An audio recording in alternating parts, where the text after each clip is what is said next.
Eu sou o maior pagador de imposto do mundo. Eu amo pagar imposto. Eu amo ser taxado. Vou bater o recorde mundial em pagar impostos. 2.500 impostos para eu pagar. 2.500 produtos taxados. Eu sou o pagador de imposto. Homens, eu estou pedindo a vocês, venham taxar meus produtos. Pode parecer piada, mas é assim que muitas pessoas se comportam na internet, defendendo a carga tributária brasileira. Enquanto isso, grande parte da população comum não aguenta mais ter seu orçamento sufocado pela quantidade de impostos. É o IPTU para viver, IPVA para se locomover, taxa das blusinhas para comprar qualquer coisinha de fora do país, e se você ganha um pouquinho acima da média, parabéns, você agora também é premiado com imposto de renda. E sabe o que é pior disso tudo? Ainda vai piorar. É isso mesmo, fica comigo até o final deste vídeo porque você vai descobrir que nós brasileiros estamos prestes a começar a pagar ainda mais impostos, além de também descobrir por que pagamos tanto e como isso se compara ao resto do mundo. Então chega de enrolação e bora pro vídeo.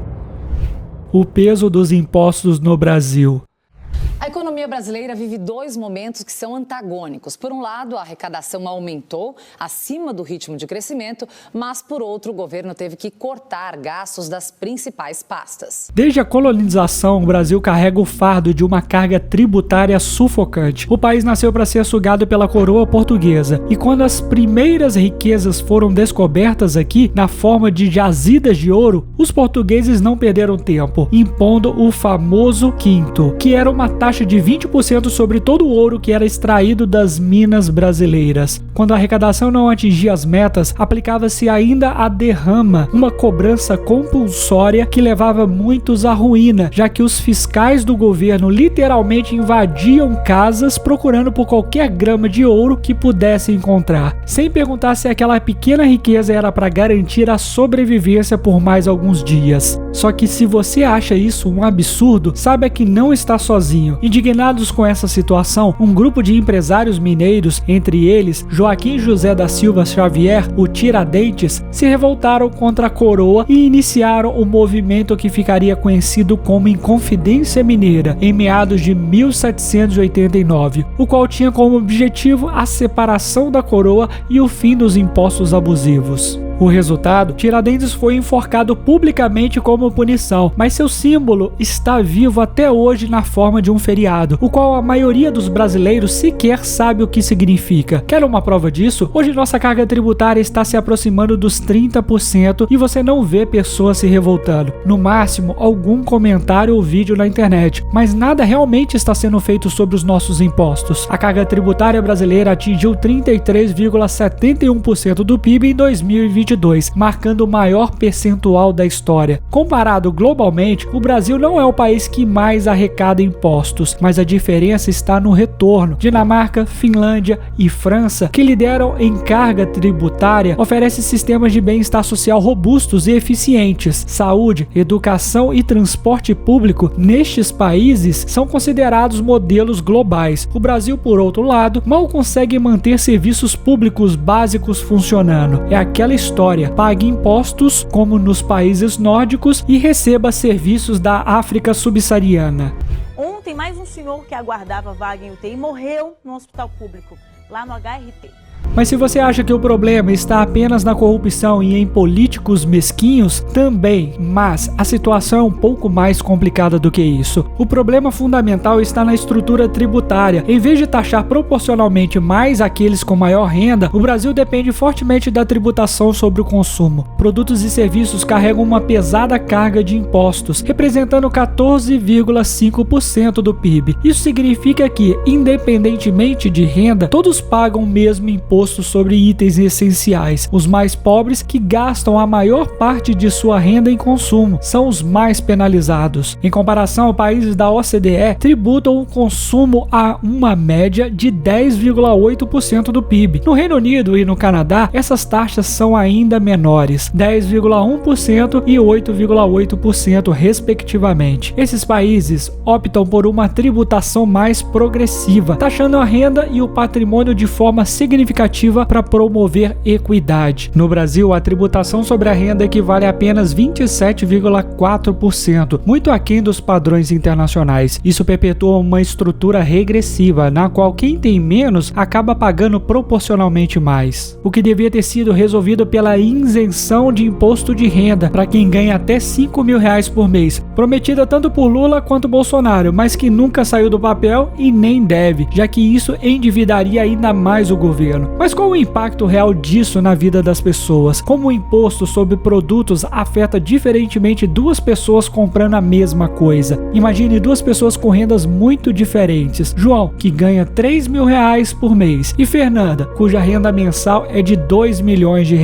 Ambos precisam comprar os mesmos itens básicos, alimentos, combustível e produtos de higiene. Esses itens estão sujeitos ao ICMS e PIS e COFINS, que juntos adicionam cerca de 27% ao preço final de muitos produtos. Para João, que destina R$2.000 de sua renda mensal para cobrir suas despesas básicas, cerca de R$540 desse valor são pagos em impostos indiretos. Isso representa 18% de sua renda total. Em contraste, Fernanda, que destina R$50.000 ao consumo de bens e serviços, também paga R$13.500 em impostos indiretos. No entanto, esse valor corresponde a apenas 0,675% de sua renda. A diferença é clara. Enquanto João sacrifica uma parcela significativa de sua renda para pagar impostos sobre consumo, Fernanda, mesmo gastando muito mais, sente um impacto quase irrelevante em proporção à sua renda. Percebe como não é justo? Se João, que depende do SUS, estudou a vida inteira em escola pública e anda de ônibus, desfrutasse de serviços públicos de qualidade, essa cifra até poderia ser justificada, não é? Mas será que isso mesmo que acontece? O Brasil arrecadou R$2,8 trilhões em 2022, mas os serviços públicos precários continuam. E quando fica doente, João ainda precisa pegar um empréstimo para ir ao médico, ou se quiser fazer uma faculdade para mudar de vida, pagar uma particular. No índice de retorno de bem-estar à sociedade, com a sigla IRBES, que calcula um valor entre o imposto pago e o retorno com base no IDH, o Brasil amarga a última posição entre os 30 países com maior arrecadação. Isso reflete uma realidade em que saúde, educação e segurança pública estão longe de atender às necessidades básicas da população. Em países como a Dinamarca, não se questiona tanto a carga tributária, porque o retorno é visível. Educação gratuita e de qualidade, sistema de saúde acessível e transporte eficiente justificam o peso dos tributos. Já no Brasil, os cidadãos veem seus impostos sumirem em um labirinto burocrático, marcado por corrupção e má gestão. Não é à toa que muitos se lembram do sacrifício de Tiradentes e se perguntam, por que ainda suportamos isso? Será que não chegou a hora de se revoltar? Continua comigo porque eu ainda vou te apresentar mais um argumento pelo qual você deveria saber. E caso esteja gostando desse vídeo e também curta documentários como este e cases de sucesso no empreendedorismo, clique no botão do gostei e inscreva-se no canal. Tem vídeo novo toda semana. O peso real dos impostos. No Brasil, o peso dos impostos está presente em cada aspecto da vida. Ao longo dos anos, o país construiu a reputação de ser um lugar onde se paga muitos impostos, mas não se obtém retornos. E isso vale para tudo. Pagamos IPVA todos os anos e bem caro, podendo chegar a 5% por estado, para ter estradas de má qualidade. Precisamos pagar IPTU apenas para viver dentro de nossas próprias casas, que já compramos e pagamos os impostos de transferência. E mesmo aquelas pessoas que viviam de produtos importados ou simplesmente gostavam de comprar coisas de fora do país, já que aqui não tem indústria, agora também precisa pagar impostos que podem chegar a 90% do valor do produto para importar qualquer coisa, desde uma máquina industrial até um kit de maquiagem simples. Isso é fruto da estrutura tributária desbalanceada, a qual abordamos no último capítulo. Quando se taxa consumo, o valor pesa mais para quem é mais pobre e precisa investir uma parcela maior de sua renda em consumo. Para muitos brasileiros, o principal ponto de insatisfação não é necessariamente a alta carga tributária, mas a falta de retorno. A ideia de que o governo deveria oferecer serviços públicos de qualidade em troca da arrecadação é constantemente frustrada. Filas intermináveis em hospitais públicos, escolas com infraestrutura precária e segurança pública ineficiente são exemplos comuns de como os impostos não se traduzem em melhorias reais para a população. Em contrapartida, países como a Alemanha e Dinamarca se destacam como modelos de eficiência tributária. Nessas nações, a alta arrecadação fiscal é usada para financiar um sistema robusto de bem-estar social. Educação e saúde são universais e de alta qualidade, enquanto a infraestrutura é moderna e bem mantida. Mas então, se parece não haver solução, por que não abaixamos impostos e deixamos de esperar por serviços públicos que já não podemos contar de qualquer forma? Aí chega o próximo problema. No cenário atual, mesmo que deputados, senadores e presidentes se unissem, eles não poderiam abaixar as taxas e impostos vigentes. Isso acontece porque o Estado brasileiro está tão inchado, mas tão inchado, que se os impostos abaixassem, o Brasil ficaria endividado, gerando inflação e criando um problema ainda pior. A única saída seria uma reforma de Estado que acabasse com privilégios e regalias, como super salários do funcionalismo público, extinção de cargos e secretarias inúteis, além de investimentos mais otimizados que possibilitariam uma redução nos valores aplicados. Mas a realidade nós sabemos como é. Políticos votando para baixar seus próprios salários? Impossível de se imaginar. Só que tem um detalhe que passou despercebido no vídeo até aqui. Ao longo de 2023 e 2024, nós brasileiros tínhamos uma grande esperança, a reforma tributária, que poderia simplificar os impostos e começar essa tendência de queda nos impostos, fazendo com que daqui a alguns anos eles abaixassem para valer. Mas posso te contar uma coisa? Embora prometesse melhorar nossa situação, ela veio mesmo para piorar, e é isso que eu vou te revelar agora. A reforma tributária brasileira.